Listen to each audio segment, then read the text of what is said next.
하나님의 은혜라는 말을 생각했을 때 은혜, 그걸 어떤 의미로 알고 계십니까? 혹시 알고 계시는 의미가 있으실까요? 은혜 하면 딱 떠오르는 거? 네? 기쁨이요? 기쁨. 그때 보통 하나님의 은혜 하면 그거는 우리에게 주어진 축복, 선물의 의미로 알고 있습니다. 네, 맞습니다. 그래서 그것들로 인해 우리는 기뻐하고 늘 행복해합니다. 그렇다면 성도님들 모든 그 삶을 통틀어 봤을 때 하나님께서 주신 은혜는 어떤 것입니까? 하나님께 받은 은혜는 어떤 것이 있을까요? 네? 건강. 네.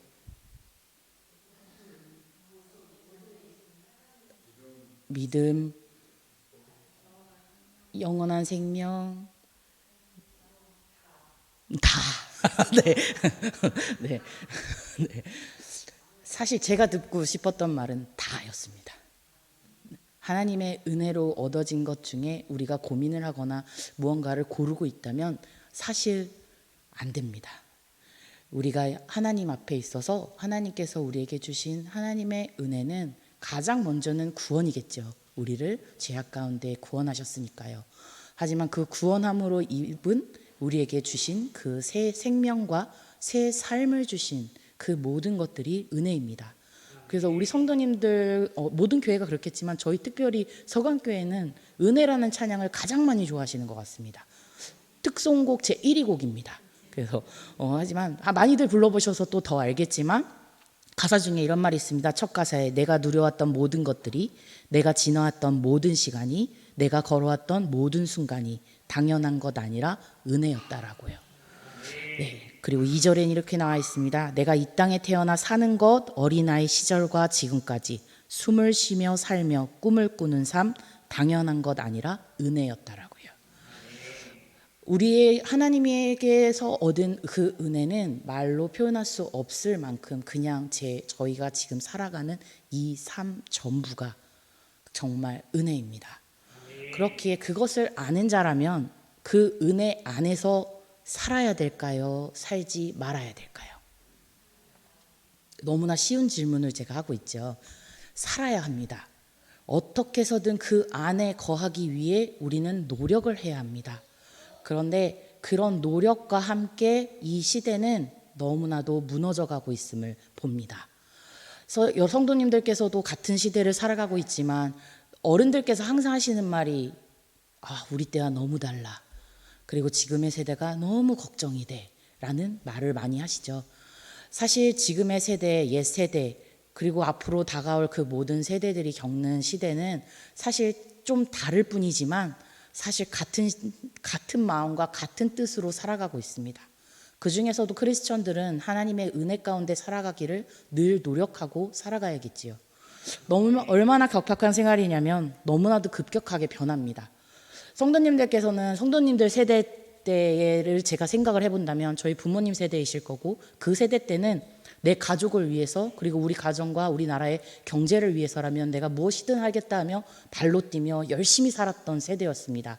그렇다면 저희 세대 때는 이제 뭔가 직업에 대한 확실한 어떤 번영을 위한 그리고 내 가족뿐만 아니라 내 자신 스스로를 위한 꿈을 향하여 나아갔고 그 꿈 속에서는 사자 들어간 게 최고였습니다. 의사, 검사, 변호사. 그게 최고였던 시대였기에 공부를 해도 그걸 목적으로 살았습니다. 근데 제 바로 윗세대 같은 경우는 이제 그 사자를 떠나서 안정을 위한 직업과 삶을 위해서 공무원과 그 삶에 부자 되기 위한 삶을 주식과 많은 것들을 통용하게 되죠. 근데 지금의 세대들은 다릅니다. 지금의 세대들은 또다시 달라졌습니다. 무엇이 달랐느냐? 적당하게 벌고 적당하게 즐기는 삶을 사는 것이 이제 지금의 세대입니다. 그 세대를 이뤄서 워라벨 세대라고 합니다. 이 워라벨이라는 뜻이 자체가 어떻게 보면 내 삶의 즐거움과 내 삶의 직업 이 두 가지를 함께 공존하며 즐길 건 즐기면서 하지만 일은 할 때 또 하면서 어떻게 보면 좋은 것 같습니다. 하지만 어떻게 보면 목적 없이 그저 자신의 삶의 중심적인 부분들만 두고 살아가는 목적이 될 수 있는 위험 수위에 있는 것과 같습니다. 근데 그 모든 순간들이 사실은 다르지 않습니다. 성도님들이 사셨던 세대와 제 세대와 저희 다음 세대들, 그 모든 세대들이 방식만 다를 뿐 너무나 목적 없이 오로지 나 자신만을 위한 내 모든 삶에 있어서 나의 번영을 위한 삶으로 살아가는 것은 마찬가지라는 것입니다. 그렇지만 우리는 한 가지 알아야 됩니다. 앞서 말했지만 그 모든 주어진 것이 하나님의 은혜입니다. 그리고 하나님의 은혜 없이는 주어진 것이 아니기에 그것을 온전히 잘 지켜야 합니다. 그렇다면 워라벨이라는 거 하는 것처럼 직장과 내 즐거움을 동시에 이루어가는 것처럼 내가 이 세상을 사는 것과 하나님의 사람으로서 사는 그 균형을 잘 맞추면서 어쩌보면 그 균형 속에서 우선순위가 하나님의 은혜 가운데 살아가는 내 인생의 우선순위가 되기 위한 그 순서를 지키기 위해서 나는 어떻게 살아가야 될까? 내가 그것이 우리의 삶의 목적이 되어야 되지 않을까요? 그 목적을 나누는 중에 사실은 많은 것들을 고민하게 되고 그 일들을 내가 과연 잘할 수 있을까? 그 은혜 가운데 하나님 앞에 거하면서 내가 흔들리지 않고 살아갈 수 있을까? 늘 고민합니다. 하지만 그 고민 가운데 우리에게 필요한 것이 있다면 오늘 말씀 속에 나온 아비가일과 같은 모습이 되어야 하지 않을까 생각이 됩니다. 아비가일 하면 떠오르는 단어가 혹시 있으십니까? 아니, 혹시 아비가일을 들어보셨습니까? 네, 들어보셨죠? 흘러가듯이라도 들어보셨을 것입니다. 그 아비가일의 이름의 뜻을 혹시 아십니까? 네, 어디선가 들렸습니다. 지혜로운 자입니다. 그 지혜가 필요하기 때문에 제가 오늘 말씀드리는 겁니다. 우리에게는 하나님의 은혜를 쫓고 그 은혜 가운데 살기 위해선 하나님이 주신 지혜가 우리 안에 있어야 합니다. 그 지혜가 없다면 사실 하나님의 은혜 가운데 살아갈 방법이 없습니다. 제가 단호하게 말씀드리지만 진짜 지혜롭게 살아야 합니다. 지혜롭지 않으면 안 됩니다. 그 지혜는 하나님으로부터 오는 지혜이며 그 지혜를 위해서 우리는 늘 노력하며 힘쓰며 애쓰며 나아가야 됩니다. 하지만 그런 지혜를 가진 아비가일과 같은 삶을 살아야 하는데 오늘 그렇지 않은 자가 나옵니다. 사실 오늘의 말씀은 다윗이 사무엘이 죽었습니다. 사무엘이 선지자로서의 삶을 마감하고 그 마감한 삶 속에서 많은 백성들이 괴로워하였고 또다시 이런 선지자 같은 자가 나올까 고민하며 또한 애통하며 살았던 그 시대였습니다. 그 시기였습니다. 그 시기에 다윗 역시 너무나도 고통스러워하였지만 또한 자신은 자신의 길을 가야 했기에 다시 바란 광야로 나오게 됩니다. 그리고 그곳에 나온 그 다윗은 나아가서 그곳에서 나발이라는 사람에게 도움을 요청합니다. 사실 그냥 요청하는 것이 아니었습니다. 이 나발이라는 자는 그 당시에 가장 큰 부자였습니다. 오늘 저희가 읽지는 않았지만 25장 2절에 보면 마을에 한 사람이 있는데 그의 생업이 갈멜에 있고 심히 부하여 양이 3,000마리요 염소가 1,000마리이므로 그가 갈멜에서 그의 양털을 깎고 있었으니라고 하고 있습니다. 당대의 엄청난 부자였습니다. 근데 양털을 깎고 있다고 합니다. 그 당시의 문화 속에 보시면 다들 아시겠지만 양치기 목동이 삽니다. 그 목동도 역시나 직업입니다. 한 부자들에게 다가가서 내가 당신의 양들을 보호하고 보살피겠습니다. 알겠소. 그럼 그걸 맡기겠소. 하면 그 사람이요. 하루 왔다 갔다 하는 것이 아니라요. 몇 날 며칠을 몇 킬로를 걸어서 여기저기 다니며 그 양들을 보호하며 풀을 먹입니다. 그리고 나면 그 양들이 몸에 털이 납니다. 그럼 그 털을 자르고 또다시 이렇게 관리를 해줘야 되거든요. 그러면 그 관리는 다시 그 집으로 돌아옵니다. 그래서 그 양의 집에 주인이 속한 그 집에 와서 다시 양의 털을 깎으며 내 양들을 잘 보호해줬군요. 털도 깎고 보니 품질도 좋고 잘 보살펴줘서 너무 고맙습니다 하며 보살펴준 그 목동들에게 그때의 봉급과 수수료를 주게 됩니다. 그것이 그들의 문화였습니다. 근데 그러던 문화 속에서 다윗이 그 나발에게 말합니다. 나에게도 그 수수료를 조금 주십시오. 왜냐하면 당시에 그 목동들이 양을 치는 그 중간중간에 이 다윗과 다윗의 군사들을 만난 적이 있었습니다. 그런데 그때 다윗은 그들을 해하지 아니하고 오히려 다른 적들로부터 그들을 보호해줬고 그들과 함께 동거하며 그들의 담이 되어주고 그들의 힘이 되어주는 역할을 했었습니다. 그렇기에 그들의 그 나발의 종들 역시 이 다윗을 너무나도 좋아했고 그때 그 도움이 없었다면 자신들이 정말 몇 날 며칠을 고생했을 거라는 고통 속에 있었을 것이라는 것을 알고 있습니다. 그렇게 다윗이 어떠한 존재인지를 알고 있었고 그런 다윗이 나발에게 말을 했다는 건 종들도 알고 있었습니다. 그런데 이 나발이 그런 다윗의 요청에 싫다고 합니다. 어찌하여서 내가 당신에게 그렇게 해야 합니까? 내가 가진 고기, 내 양들을 치고 한 내 사람들에게 주기도 바쁜데, 그리고 나 모른다고 떠나가는 종들도 많은 이 세상에 내가 왜 당신을 기억하고 내가 당신을 알지도 못하는 당신에게 이러한 일들을 행해야 합니까? 하며 오히려 다윗을 욕보이게 만들어 버립니다. 너무나도 어리석은 자의 모습을 나타내고 있는 우리의 나발입니다. 그래서 결국 그 소식을 들은 다윗이 화가 나 분노하게 됩니다. 내가 함께 해주고 내가 지켜주었던 그 은혜를 이렇게 갚아버린 나발을 향하여 그들은 군사를 일으킵니다. 그리고 군사를 데리고 나발을 치러 갑니다. 그리고 그 치러 갈 때 다윗은 고백했습니다. 내가 이 집안을 모조리 다 멸할 것이라고. 내가 만약에 멸하지 못하고 이들 중에 한 사람이라도 남겨져 있다면 이것은 하나님 앞에 내가 오히려 더 벌을 받을 것이다 하며 오히려 더 크게 그 모든 것들 속에서 나아갑니다. 그리고 나서 다윗이 가고 그 군사를 거느리고 갈 때에 그때 나발의 집에 난리가 납니다. 사실 나발은 난리가 안 났습니다. 그의 종들이 난리가 났습니다. 왜냐하면 그들은 알았기 때문에요. 다윗이 그들을 향하여 치러 온다는 그 소식을 종들이 들었습니다. 그리고 그 종들이 어떻게 했을까요? 사실 나발의 종이니까 다 같은 사람이지 않았을까 생각했지만 이 나발의 종들은 달랐습니다. 오히려 나발이 아닌 나발의 아내 아비가일에게 다가갔습니다.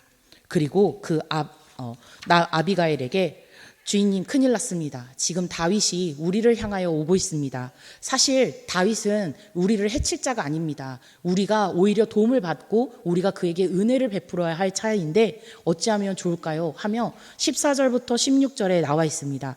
하인들 가운데 하나가 나발의 아내 아비가일에게 말하여 이르되 다윗이 우리 주인에게 문안하러 광야에서 전령들을 보냈거늘 주인이 그들을 모욕하였습니다.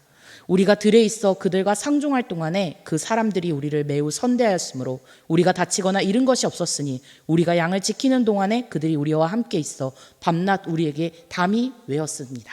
오히려 그들에게 담이 되어준 그들에게 오히려 은혜를 갚아야 된다는 것을 말하고 있습니다. 그리고 그 상황을 알린 종은 다윗이 자신들에게 베풀었던 은혜와 보호를 있는데 그대로 아비가일이 말하고 위급한 상황을 해결해 달라고 요청하고 있는 것입니다. 사실 나발은 어리석은 사람으로 오히려 문제를 더 키운 본인입니다. 하지만 지혜로웠던 이 아비가일만큼은 그 상황을 전에 들음으로 인해서 그 문제에 해결할 실마리를 제공합니다. 또 아비가일 역시 남편에게 지금의 상황을 알리지 않았습니다. 오히려 문제 해결을 위해서 다윗이 필요로 하는 것들을 준비하였던 것입니다. 사실 우리가 지혜로운 자라면 이 종들과 같아야 합니다. 내가 위기에 봉착하게 되고 내가 무언가를 할 수 없을 때 그저 나 혼자 애쓰려고 어떻게 해보려고 노력하기보다 차라리 나의 지혜가 부족하여서 그것들을 어떻게 할 수 없다 할 때 지혜로운 자를 찾아가는 것 역시 지혜로운 자의 모습이라 생각이 됩니다. 오늘 종들은 그것을 보여주었습니다. 사실 나발과 같은 주인 밑에 있으면 얼마나 고생하겠습니까? 하지만 그들은 주인 아비가일을 믿었기에 그에게 가서 그 지혜의 해결마리를 어떻게 할 수 있지 그 실마리를 묻고자 했습니다. 그리고 아비가일은 그 일에 대해서 해결할 수 있는 해결책을 주었습니다. 이것처럼 성도님들에게도 분명 그 옆에 누군가 해결할 수 있는 나보다 더 지혜로운 자가 있을 것입니다. 여러분에게 힘이 들고 여러분이 할 수 없는 일에 너무 얽매이지 마시고 괴로워하지 마시고 차라리 그 지혜로운 자를 찾아가셨으면 좋겠습니다. 그것이 때로는 목사님이 되실 수 있고요. 물론 하나님이시죠. 우리에게 가장 지혜로우신 분은 하나님께서 말씀으로 해주시겠지만 그 이에 이어서 우리에게 멘토로서 목사님과 또 내 주변인 가족들과 내 성도들과 그 모든 것들을 나누며 함께 지혜롭게 풀어갈 수 있는 기회를 만들어 주신다는 것입니다. 사실 저도 오늘 하루를 맞이하면서 새벽부터 사실 근심과 걱정이 많았습니다. 평소 같으면 이렇게 할 수 있는 일들을 분담해야 되지만 오늘 하루는 제가 모든 예배 준비와 또 차량 운행과 또 많이는 아니지만 이것저것 챙겨야 할 것들이 많다 보니까 사실 새벽 예배를 마치고 나서 하나님 앞에 너무 기도했습니다. 너무 기도한 게 너무 간절히 기도했습니다. 하나님 오늘 하루 잘 보내게 해주십시오. 이것저것 신경 쓸 일도 많지만 가장 큰 건 수요 설교가 걸려 있습니다. 하나님 제 마음을 붙잡아 주십시오 하면서 온통 저는 오늘 하루 종일 아빌가일밖에 생각을 하지 않았습니다. 그렇기 때문에 그만큼 정신이 사실 딴 데 가 있었던 것도 거기에 온전히 집중해서 딴 데 갈 틈이 없었는데요. 하나님은 제 기도를 들으셨습니다. 오늘 제가 힘들까봐 저에게 오미자차도 권사님들이 너무 챙겨주셔서요. 저 그거 먹고 너무 힘이 났고요.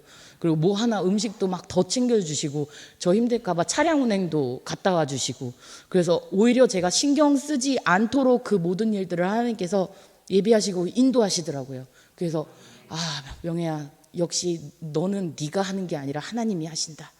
그 은혜 가운데 저는 오늘 하루 진짜 그 은혜를 만끽하며 살았습니다. 그렇게 제가 체험해보니 너무 좋습니다. 우리 성도님들께서도 정말 지혜로운 자라면 오히려 지혜로운 자를 나보다 더 지혜로운 자를 찾아갈 수 있는 그 모습도 우리에겐 갖춰야 된다라고 생각이 됩니다. 그렇게 진짜 그 지혜로운 자답게 주변에게 도움을 요청하시고 하나님께 부르짖으십시오. 그러면 그 누구도 하나님 내챙기지 않으시고 오히려 더 챙겨주시면 더 챙겨주셨지 덜하진 않습니다. 그렇게 우리는 그 종들과 같이 내 안에 있는 그 모든 것들의 문제 해결을 찾을 수 있는 자, 그것을 찾는 것이 우리의 첫 번째 지혜로운 자의 모습일 것입니다. 그리고 오늘 이 모든 일들의 종들의 그 말을 들은 아비가일 어떻게 했을까요? 나발과는 달랐습니다. 너무나도 어리석은 그 자였지만 그와는 너무나도 다른 모습을 보여준 우리 아비가일은요 18절에 이렇게 나와 있습니다. 아비가일이 급히 떡 200덩이와 포도주 2 가죽 부대와 잡아서 요리한 양 5마리와 볶은 고시 5 세화와 건포도 100송이와 무화과 뭉치 200개를 가져다가 나귀들에게 싣고 라고 나와 있습니다. 아비가일은 그 말들을 듣고 즉시 다윗에게 정당하게 주어야만 할 것 이상의 음식과 예물을 준비하여서 직접 나아갔습니다. 분노한 다윗과 그의 부하들을 정면으로 만나 문제를 해결하고자 지혜롭고 신속하게 필요한 것들을 준비했습니다. 지혜로운 자는 그 어떤 것을 준비해야 할지 그리고 무엇에 어떤 내 능력을 키워야 될지를 분명하게 알고 있는 것입니다. 만약 아비가일이 지혜롭지 않았다면 그 순간에도 당황하여서 어떻게 할지 몰라 너무나도 방황하고 남편을 원망하고 종들에게 어떻게 해봐라 떠안기고 했을 것입니다. 하지만 지혜로웠던 그 아비가일은 능력이 있었습니다. 무엇을 준비해야 될지를 바로 알았고 그 준비한 것들을 차근차근히 준비하여 어느 한순간에서도 당황하지 않고 그 일들을 신속하게 처리해 나갔습니다. 이것이 우리의 모습과 같아야 합니다. 지혜로운 자는 준비되어져야 합니다. 어떤 준비가 되어야 할까요? 그냥 물건을 많이 사놓는 이런 부자같이 어떻게 해야 되는 그런 문제가 아니라요. 위기에 직면하고 내가 하나님의 은혜 가운데 살아가기 위한 내 믿음을 지키기 위한 지혜로운 자의 모습이 준비되어지고 갖춰져야 합니다. 그러야 하면 우리는 기도해야 합니다. 그리고 우리는 말씀을 계속해서 묵상해야 하며 예배 가운데 이 자리를 지키는 자의 모습이 되어야 할 것입니다. 깨어있는 자만이 그 모든 것들을 알고 느끼고 나아갈 수 있습니다. 그런데 깨어있지 못하면 그 어떤 것도 할 수가 없습니다. 깨어있으려면 그것을 알려면 이것이 진짜인지 가짜인지 알려면 이것을 이렇게 해야 되는지 저렇게 해야 되는지 알려면 우리는 준비되어져야 되는데 그 준비가 지금 여러분의 삶 가운데 준비가 진짜 되어져 있으십니까?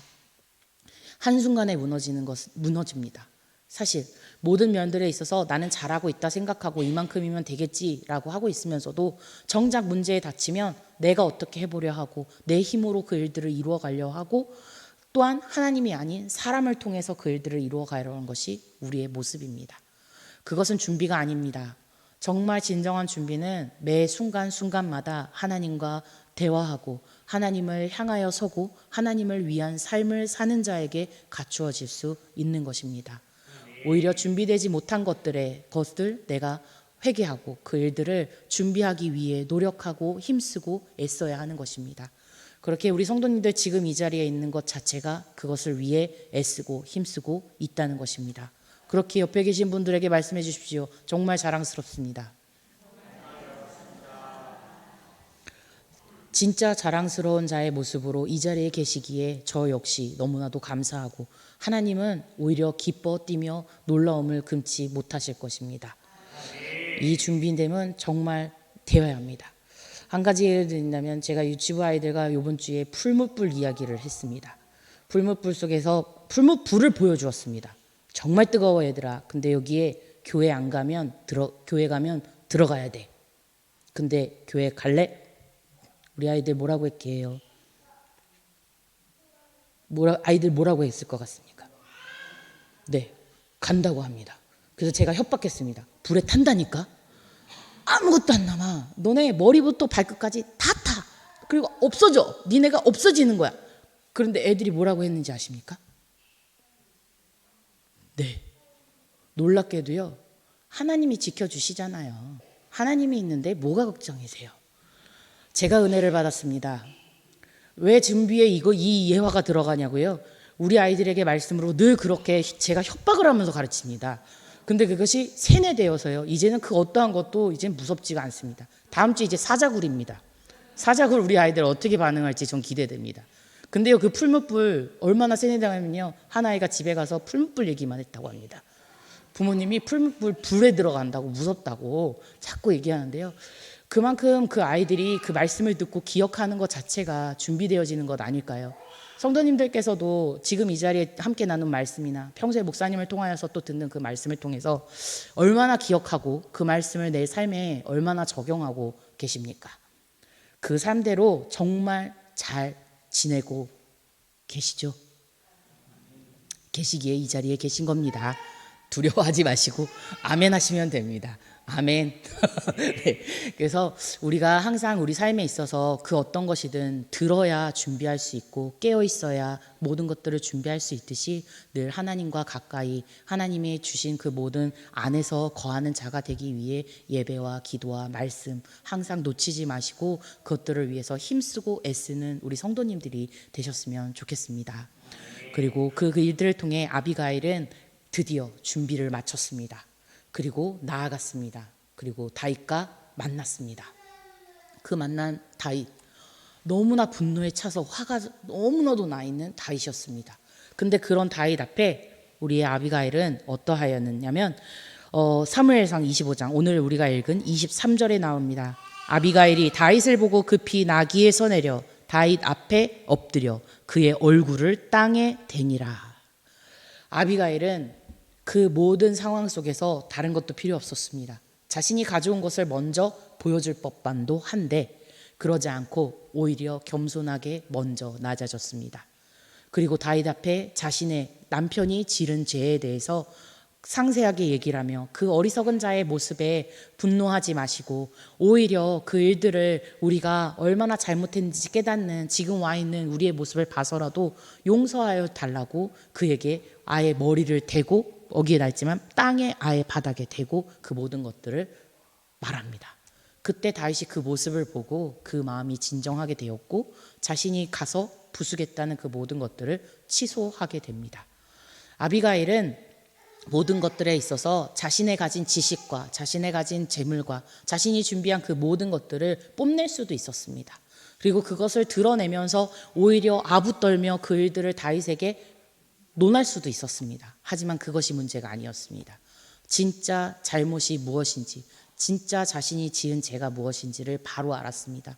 그리고 그 안에 무릎 꿇었던 것입니다. 우리에게도 이런 지혜가 있어야 합니다. 우리 삶에 있어서 우리가 하나님 안에 거하지 못하고 그것을 제대로 깨닫지 못하고 준비되었지만 그것을 제대로 하지 못하는 이유는 우리 안에 있는 죄를 제대로 보지 못하기 때문입니다. 하나님 나 이만큼 했잖아요. 하나님 나 이만큼 주의 일을 했고 나 이만큼 하나님의 뜻을 위하여 살지 않았습니까? 라며 내가 한 것에 대한 것들만 하나님 앞에 내놓습니다. 하지만 그 내놓은 것이 진짜 하나님 앞에 자랑스럽게 내놓을 만한 것들일까요? 정말 우리가 지혜로운 자라면 그 어떤 것을 하든 우리가 하는 이 일은 사실 가장 기본적인 것입니다. 하나님은 더 큰 것을 요구할 때에도 우리가 작은 것 하나를 드렸을 때에도 그 어떤 것도 바라지 않으셨습니다. 그저 그대로 살아가기만을 원하셨습니다. 그런데 우리는 그 가진 것에 우리가 했던 것에 뽐을 내며 그것을 했다라고 마치 자랑하며 우리 안에 교만함과 겸손함이 아닌, 남을 위하여 사는 것이 아닌 내 모든 것들을 드러내기 위한 삶만을 살아가고 있지는 않을까요? 그것은 지혜로운 자의 모습이 아닙니다. 오히려 우리의 모습을 낮추고 내가 비록 내가 주를 위해 한 일이 이것도 있고 저것도 있고 그걸 지금까지 이만큼 해왔지만 그것이 먼저가 아닙니다. 내가 정말 하나님 앞에 내려놓을 것들, 내 죄, 그리고 그 와중에도 내가 하나님을 따르지 못했던 모습들을 한 번 더 하나님 앞에 내려놓는 겸손함이 우리에게는 필요합니다. 그리고 그 겸손함 속에서 하나님의 뜻하시는 모든 것들을 받아들이고 또한 그것들을 인도할 때 하나님은 우리에게 정말 다윗이 아비가일에게 베풀었던 그 은혜만큼이나 우리에게도 하나님은 그 큰 은혜를 더욱더 부어주실 것입니다. 그렇게 우리 삶에 있어서 준비되어지고 그것들을 찾아서 행하는 그 모든 일들을 위해 그 어떤 속에서도 절대 교만해서도 안 됩니다. 오히려 우리 모습 가운데 겸손한 자의 모습으로 나아갈 수 있는 우리 성도님들이 되시기를 바랍니다. 그리고 이러한 모든 지혜 속에서 그럼 나발은 어떻게 됐을까요? 사실 지혜로운 자의 모습으로 살아가면 좋겠지만 우리는 확실히 알아야 합니다. 어리석은 자의 모습이 어떠한지를요. 아비가일은 그렇게 하여 다윗과의 모든 문제를 해결하고 집으로 돌아왔습니다. 그런데 그 나발의 모습이 너무나도 마음이 아픕니다.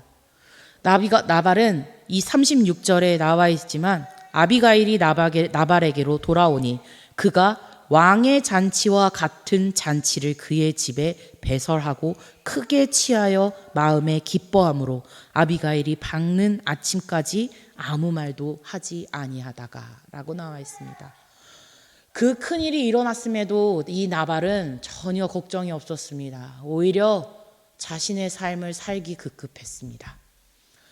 정말 자신에게 닥친 문제가 무엇인지 제대로 깨닫지도 못했을 뿐더러 오히려 잔치, 왕과 같은 잔치를 열어 그 모든 삶의 부분들을 자기 삶에 취해서 살아가고 있는 우리 나발의 모습입니다. 사실 아비가일이 아니었으면 모든 집안이 멸망당했을 것임에도 불구하고 미련하고 어리석은 나발은 아무것도 모른 채 잔치를 버리고 만 것입니다. 결국 다음 날 포도주에서 깨고 나서 정신을 차린 후에야 아비가일 아내에게 그 모든 소리를 듣습니다. 그리고 나서 아비가일은 어떻게 됐을까요?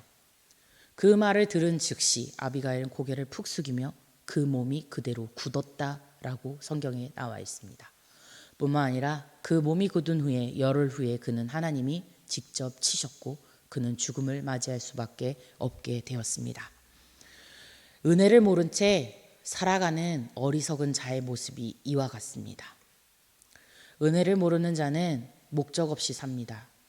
그리고 그 사는 것이 내가 시간을 내고 내가 열정을 부어서 내가 키우고 내가 성장시키고 내가 발전시킨 내 삶입니다 라며 과시하기 바쁘고 그 삶이 최고인 마냥 살아가는 것이 어리석은 자의 모습입니다.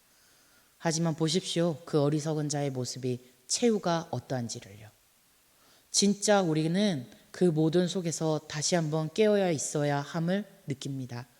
아비가일과 같이 지혜로운 자가 되어야 함을 다시 한번 더 우리는 깨닫습니다. 우리 삶에 사실 나발이 한마디였으면 됐습니다. 그렇게 하겠습니다. 내가 당신을 그 모든 일을 내가 알고 그대로 행하겠습니다. 그 한마디였으면 됐습니다. 잠언 15장 1절에 유순한 대답은 분노를 쉬게 하여도 과격한 말은 노를 격동한다 라고 나와 있습니다. 사실 그 한마디였으면 그 아비가일도 그 집안의 종들도 그 모든 것들이 다 평안했을 것입니다. 하지만 그 어리석음 하나로 모든 것들이 풍비나 박살 날 뻔했습니다.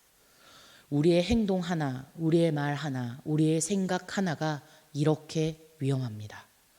성도님들은 삶을 살아가면서 오늘 지혜로운 자가 되어야 된다라는 다짐을 하실 것입니다. 하지만 문 밖을 나가고 나면 또다시 나발과 같은 모습이 튀어나올 수 있습니다. 그때마다 붙잡으십시오. 이건 안 돼. 이건 아니야. 그게 우리의 할 일입니다. 그리고 좀 더 하나님 앞에 매달리시고 하나님 앞에 꿇는 자가 되어야 합니다. 하나님보다 능한 자 없습니다. 하나님보다 높은 자 없으며 하나님밖에 우리의 삶에 구원하실 분이 없습니다. 그리고 잊지 마십시오. 은혜 안에 거한 자만이 하나님이 구할 수 있는 손길을 뻗지 하나님 은혜 밖에 있는 자를 손을 뻗으실 손이 없습니다. 하나님은 은혜 안에 거하는 자에게만 손을 뻗습니다. 그 은혜 밖에 있는 자는요, 사단의 손에 있는 것입니다. 이미 잡혀있는 자에게 하나님이 어떠한 손을 뻗쳐도 데려올 수 없습니다.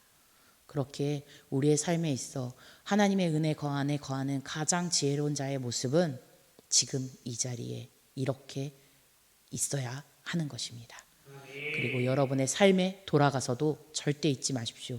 여러분이 크리스천임을요.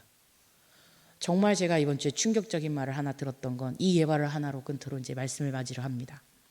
요즘 중고등부 아이들 사이에 사귀고 헤어지고 사귀고 헤어지고 그 시간이 어느 정도인지 아십니까? 혹시 요즘 아이들이 어떻게 사귀고 어떻게 헤어지는지 아십니까? 네, 놀랍지만 맞습니다. 하루 사이에도요, 나 너 좋아, 그래? 사귀자. 근데 저녁이 되면 근데 별론데? 우리 헤어지자. 너무 쿨합니다. 근데 뿐만 아니라요, 친구들 집단이 있지 않습니까? 여자친구들만의 집단, 남자친구들 집단. 그래서 둘이 합쳐지면 한 집단을 이루게 되고 그 사이에서 서로 사귀게 되지 않습니까?